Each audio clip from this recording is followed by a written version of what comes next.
Hello hi welcome back to our next another session. आज हम बच्चों पढ़ने वाले हैं बिजनेस लॉ के बारे में, राइट, जो कि आपका BCOC 133 में है। आज के क्लास में हम इंट्रोडक्शन करने वाले हैं, जो 6 ब्लॉक्स है उसके अंदर, और उसके अंदर 23 यूनिट्स है। तो उसके बारे में हम डिस्कस करने वाले हैं, जो कि मैंने पहले भी आप लोगों को बोल चुका हूं। यहाँ पे हमारे जो चैनल का मोटो है, कुछ नया इनोवेटिव थिंकिंग प्रोवाइड करना, कुछ नया थॉट्स के थ्रू, जिस वजह से स्टूडेंट का नॉलेज को अपग्रेड करना, डेवलप करना, राइट।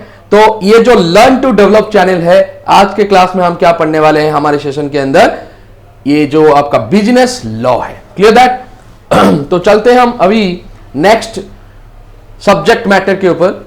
यहां पे जो बिजनेस लॉ है, तो पहले हम ये समझेंगे यहां पे व्हाट इज लॉ।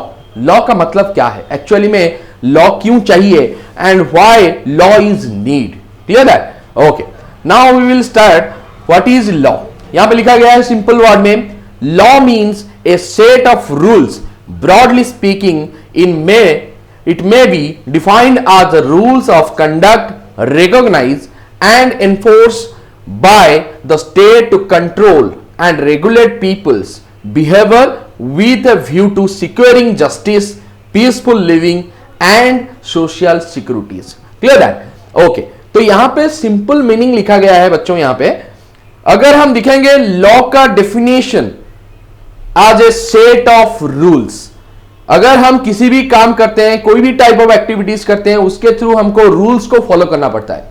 ये जो rules, according to the rules क्यों बनाया गया है, बिकॉज अगर हमारे काम अच्छे तरीकों से नहीं जा रहा है, उस काम को कंट्रोल करने के लिए, रेस्पॉन्सिबिलिटी लाने के लिए हम यहां पे लॉ को फॉलो कर रहे हैं। क्लियर। तो यहां पे broadly speaking it may be defined as the rules of conduct recognise and enforce by the state to control. मतलब ये सीधे तरीकों से बोला गया है, कंट्रोल एंड रेगुलेट करने के लिए। किसको? यहां पे पीपल्स को, ह्यूमन बीइंग को कंट्रोल करने के लिए, या फिर ह्यूमन बीइंग के बिहेवियर को कंट्रोल करने के लिए यहां पे लॉ का अप्लाइंग किया गया है और लॉ का क्रिएशन हुआ है। क्लियर। अनदर, लॉ के थ्रू जो भी प्रॉब्लम्स और बैरियर्स, ऑब्स्टेकल्स से एक ह्यूमन बीइंग को मिलता है, उसके थ्रू उसको जस्टिस मिल पाता है। देखो, व्यू टू सिक्योरिंग जस्टिस। अगर आप अपने लाइफ में हम अगर बहुत सारे प्रॉब्लम्स, ऑब्स्टेकल्स और बैरियर्स को फेस कर रहे हैं, तो उसके वजह से हमको कहीं पे तो न्याय मिलना चाहिए। तो ये जो न्यायालय है, यहां पे जो जस्टिस मिल रहा है, वो सही ढंग से होता है, जो कि आपके रेगुलेशन और अकॉर्डिंग टू पीपल्स बिहेवियर के हिसाब से बनाया गया है। अनदर पॉइंट है, यहां पे लिखा गया है peaceful living and social securities. Society में यहां पे ठहरे हुए जितने भी ह्यूमन बींग्स हैं, उनका लिविंग स्टाइल पीसफुल रहेगा, जिस वजह से लॉ के वजह से हम यहां पे आराम से, सुकून से अपना लाइफ को जिंदा रख सकते हैं और अपना लाइफ को अच्छे से भरपाई कर सकते हैं। तो यहां पे अनदर पॉइंट क्या है, why law is need, right. तो व्हाई लॉ इज नीड, यहां पे लॉ का जरूरत क्यों है। अगर लॉ नहीं होता तो हम हमारे जीवन में किसी भी टाइप ऑफ एक्टिविटीज को सही ढंग से कर पाएंगे। ये आपके दिमाग में सवाल खड़ा रहेगा कि अगर लॉ नहीं होता तो हम हमारे लाइफ के अंदर जो भी एक्टिविटीज करते हैं वो सही ढंग से हो पाएगा? नहीं हो पाएगा। तो इसी वजह से व्हाई लॉ इज नीड, इसके बारे में हम डिस्कस करते हैं। पहले लिखा गया है यहां पे, before learning the meaning of the term law you must know as to why we need law. No civilised society can exist without law. Clear है। यहां पे जो लॉ है, लॉ के बिना एक कोई भी काम आसानी से नहीं होता है। अगर हम इंडियन सिविलाइज हैं, तो यहां पे हमारे जो कंट्री के अंदर जो एनफोर्सेबल लॉ बनाया गया है, उस लॉ को बनाने का अहमियत इसीलिए है, अगर हमारे इंडियन सिटीजन को कोई भी प्रॉब्लम्स और कोई भी ग्रीवांसेस हो रहा है, उस टाइप ऑफ एक्टिविटीज में ये लॉ आपको सपोर्ट करेगा। क्लियर।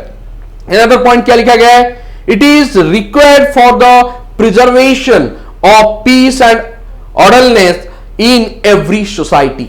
तो यहां पे प्रिजर्वेशन का मतलब क्या होता है, जैसे कि हम बोलते हैं preservation is better than cureness, right. अगर हम यहाँ पे प्रिजर्वेशन नहीं करेंगे, प्रिजर्व नहीं करेंगे, कुछ नया इनोवेटिव नहीं होगा, तो कभी भी हम लाइफ में आगे नहीं बढ़ पाएंगे। तो यहाँ पे जो प्रॉब्लम्स होता है, डिजीज आता है, तो अगर हम नॉर्मली बात बोले तो डिजीज के लिए आपको क्योरनेस होने के लिए आपको प्रॉपर प्रिजर्वेशन करना पड़ेगा। तो ये प्रिजर्वेशन क्या होता है, आपकी रास्ते में रुकावट होने के लिए होने में, आपका दिक्कत होने में यहां पे दूर कर लेता है यहां पे।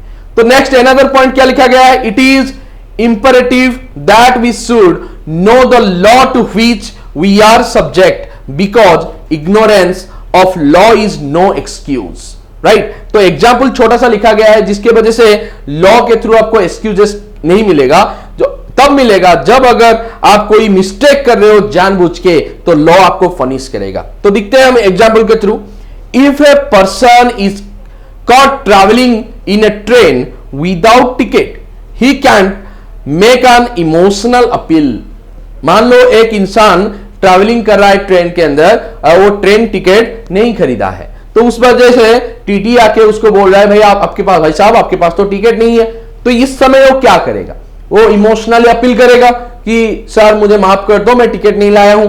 तो उस समय वो टीटी छोड़ देगा क्या? नहीं छोड़ेगा। क्यों नहीं छोड़ेगा? बिकॉज अकॉर्डिंग टू लॉ यहां पे बनाया गया है ट्रैवल करने के समय पे ट्रेन में आपको टिकट की जरूरत होगा, जो एक रेलवे मिनिस्ट्री की गाइडेंस के अंदर आता है, लॉ के अंदर आता है। तो यहां पे लिखा गया है, नेक्स्ट क्या लिखा गया है, he was not aware of the rule regarding the purchase of ticket and therefore he may be excused. अगर वो टिकट परचेज नहीं कर रहा है तो उसके लिए कोई भी एक्सक्यूज नहीं होगा, उसको सीधा तरीकों से पनिश किया जाएगा अकॉर्डिंग टू द लॉ के अंडर में। क्लियर? अनदर पॉइंट में हम दिखेंगे what is a business law. तो यहां पे जो बिजनेस लॉ होता है क्या होता है, पहले हम डिस्कस किए कि लॉ क्या है। क्लियर? लास्ट वीडियो में क्या डिस्कस किए, what is law, and another point is why law is need, and another point आएगा व्हाट इज बिजनेस लॉ। जैसे कि हमारे जो सब्जेक्ट मैटर है, क्या हम पढ़ रहे हैं, बिजनेस लॉ। क्लियर? तो इस टॉपिक में हम डिस्कस करेंगे what is business law. Normal way में मैं ऑलरेडी आपको लास्ट सेशन में, लास्ट वीडियोस में बता चुका हूं बिजनेस के बारे में। बिजनेस का मतलब क्या होता है? नॉर्मली बिजनेस का मतलब होता है a state of being busy and getting some money. अगर कोई इंसान किसी भी दैनंदिन जीवन में कोई भी काम करता है और उसी काम के थ्रू वो कुछ पैसा अर्न कर रहा है, उस एक्टिविटीज को हम क्या बोलेंगे, बिजनेस बोलेंगे। Clear that? इकोनॉमिक एक्टिविटीज के अंदर बिजनेस आता है। क्लियर? तो यहां पे बिजनेस लॉ क्यों बनाया गया, तो यह भी एक इंपॉर्टेंट बात है। बिजनेस लॉ बनाने की अहमियत यहां पे क्या है, तो इसके अंदर में मीनिंग लिखा गया है, business law is the body of law that governs business and commercial transactions. सबसे बड़ी पॉइंट यहां पे आ गया कि अगर आप बिजनेस कर रहे हो, राइट, अगर आप बिजनेस कर रहे हो तो बिजनेस के अंदर आपको कमर्शियल ट्रांजैक्शंस करना पड़ेगा, लेन देन करना पड़ेगा। आप बाइंग करोगे, सेलिंग करोगे, यहां पे बाइंग एंड सेलिंग एक्टिविटीज भी होगा विद फाइनेंशियल ट्रांजैक्शन, यहां पे फाइनेंशियल ट्रांजैक्शन भी होगा। ऐसा कभी कभार होता है बिजनेस के अंदर, जब आप बाइंग और सेलिंग करते हो तो उस समय आपके साथ धोखाधड़ी हो सकता है, फ्रॉडुलेंट हो सकता है। तो इस कैटेगरीज के अंदर यहां पे आपके लिए बनाया गया है बिजनेस लॉ, जो एक सिविल लॉ के अंडर में आता है। तो लॉ हम नीचे पढ़ेंगे, what are the types of law in the Indian legal system. उससे पहले हम ये डिस्कस कर लेते हैं। क्लियर? तो ये जो बिजनेस का जो कमर्शियल ट्रांजैक्शंस होता है, उस ट्रांजैक्शन में अगर आपके साथ फ्रॉडुलेंट होगा, धोखाधड़ी होगा, तभी उससे बचने के लिए यहां पे आपको बिजनेस लॉ को फॉलो करना पड़ेगा। अनदर पॉइंट क्या है, business law lays down the rights, duties and obligations owed by parties to a contract. तो यहां पे इंपॉर्टेंट लाइन में मेंशन कर रहा हूं, लिखो, आपके कॉपी में नोट कर लो। जो यहां पे इस लाइन में लिखा गया है, rights, duties and obligations owed by parties to a contract. तो यहां पे तीनों वर्ड में लिखूंगा। पहला वर्ड होगा आपका rights and duties, obligations, and another step में लिखा जाएगा पार्टीज एंड कॉन्ट्रैक्ट। ये क्या होता है, राइट? तो बिजनेस में क्या होता है ना, आपका राइट्स होता है कि किस कैटेगरीज के हिसाब से आप बिजनेस को एक्सपांड कर सकते हो। आपका ड्यूटीज होता है, आपके ड्यूटीज मतलब किस कैटेगरीज के हिसाब से आप ड्यूटीज और रेस्पॉन्सिबिलिटी टेक ओवर कर पाओगे, और उसी के साथ साथ आप किसी भी पार्टीज के साथ कौन से टाइप ऑफ कंट्रैक्ट कर रहे हो। कंट्रैक्ट का मतलब क्या होता है? यहां पे कंट्रैक्ट का मतलब होता है mutual understanding in both parties, मतलब टू पार्टीज। अगर आप किसी भी टाइप ऑफ एग्रीमेंट और कंट्रैक्ट के अंदर घुस रहे हो तो आपको कंट्रैक्ट के बारे में अगर पता नहीं है तो आप कंट्रैक्ट ही नहीं कर पाओगे। तो कंट्रैक्ट नॉर्मली चीज होता है कि अगर एक ऑफरर है और एक एक्सेप्टर है, इन दोनों के अंदर अगर कोई एग्रीमेंट हो रहा है, रिटन हो ओरल हो, अगर एग्रीमेंट हो रहा है, उस टाइप ऑफ एक्टिविटीज को हम क्या बोलेंगे? कंट्रैक्ट बोलेंगे। Contract is name from the enforceable by law, law के द्वारा अनुमानित किया गया है एक कंट्रैक्ट वर्ड, राइट। कंट्रैक्ट मतलब म्यूचुअली कंसेंट के थ्रू ऑफरर एंड एक्सेप्टर के बीच में एग्रीमेंट को ही हम क्या बोलेंगे? कंट्रैक्ट। तो कंट्रैक्ट इज वेरियस टाइप्स, लिखो नीचे लिखो थोड़ा सा, कंट्रैक्ट टाइप्स। कितने टाइप्स है कंट्रैक्ट का? यहां पे कंट्रैक्ट का टाइप्स है, पहला टाइप्स लिखो, हम यहां पे कितने टाइप्स ऑफ कंट्रैक्ट करेंगे। पहला कंट्रैक्ट आएगा सोशल कंट्रैक्ट और सोशल एग्रीमेंट्स। उसके बाद आएगा डोमेस्टिक एग्रीमेंट, और थर्ड पॉइंट में आएगा आपका कमर्शियल एग्रीमेंट। Clear that? तो ये तीन ही एग्रीमेंट इस कंट्रैक्ट के अंदर आता है, जहां पे ऑफरर भी होगा, एक्सेप्टर भी होगा, इन दोनों के अंदर म्यूचुअल कंसेंट होगा, तभी जाके ये लोग इक्वली एनफोर्सेबल बाय लॉ के अंडर में कंट्रैक्टिंग कर पाएंगे। क्लियर? तो आगे चल के हम बहुत सारे नेक्स्ट वीडियोस में डिस्कस करने वाले हैं कॉन्ट्रैक्ट का टाइप्स क्या है, एग्रीमेंट का टाइप्स कैसे होता है, एग्रीमेंट, ये सोशल एग्रीमेंट का मतलब क्या है, डोमेस्टिक एग्रीमेंट का मतलब क्या है, कमर्शियल एग्रीमेंट का मतलब क्या है। आज जस्ट हम डिस्कस करने वाले इंट्रोडक्शन, राइट। तो अनदर पॉइंट क्या है यहां पे, what are the types of law in the Indian legal system. Clear? तो इंडियन लीगल सिस्टम में, हमारे देश में कौन से लॉ, किस किस किस्म के लॉ को हम फॉलो करते हैं। तीन लॉ यहां पे मेंशन किया गया है।